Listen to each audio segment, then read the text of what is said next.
Assalamualaikum warahmatullahi wabarakatuh. Nama saya Syafiq Hilmi dengan NIM 2009 1010 1152. Baik, di sini saya akan membahas mengenai pendahuluan dari presentasi kelompok kami mengenai fungsi organizing dalam bisnis Bisusu.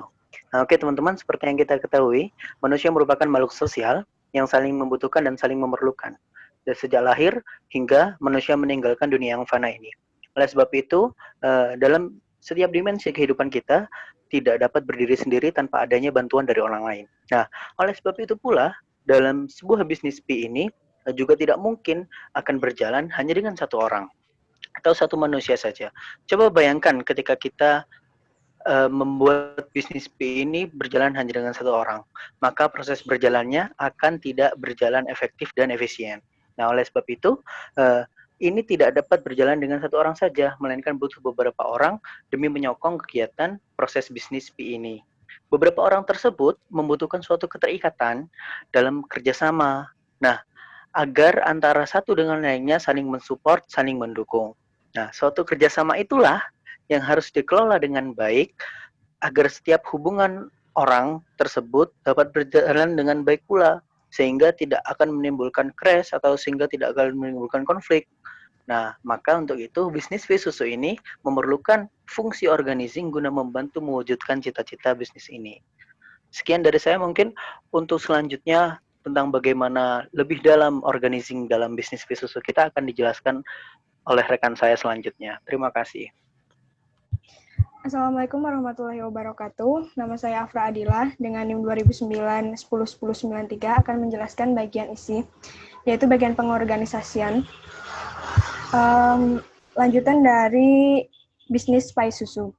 Pengorganisasian dalam bisnis pai susu diantaranya dibagi menjadi 3. Yang pertama, penentuan pekerjaan-pekerjaan yang harus dilakukan atau pengelompokan tugas-tugas dan pembagian pekerjaan yang terdiri dari bagian keuangan, bagian produksi, bagian pemasaran, dan bagian peralatan dan perlengkapan.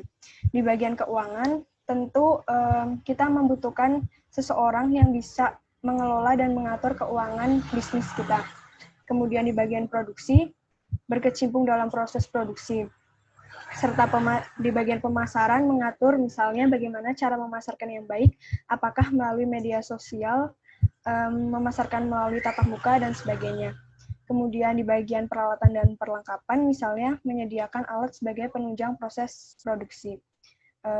Pengorganisasian yang kedua yaitu penetapan bagian atau departemen, yaitu pembagian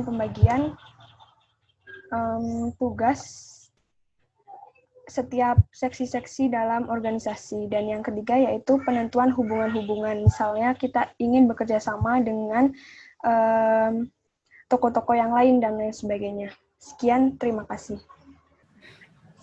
Assalamualaikum warahmatullahi wabarakatuh. Perkenalkan, nama saya Deva Dia Renata dengan nomor NIM 20091010101087.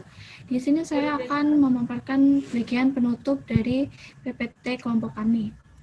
Organizing atau pengorganisasian sangat penting dalam mewujudkan tujuan bisnis pai susu ini. Dengan adanya spesialisasi, maka akan semakin mempermudah pengontrolan pekerjaan atau tugas setiap bagian dalam bisnis pai susu, karena setiap bagian memiliki penanggung jawabnya masing-masing. Di sisi lain, kerjasama yang baik antara pemegang penanggung jawab satu dengan pemegang penanggung jawab lainnya sangat dibutuhkan, karena di sini memiliki tujuan yang sama, yaitu untuk melancarkan bisnis pai susu ini. Sehingga komunikasi yang baik adalah kuncinya. Bila semua berjalan dengan baik, maka produksi dapat dijalankan dengan efektif dan efisien pula. Sekian, terima kasih.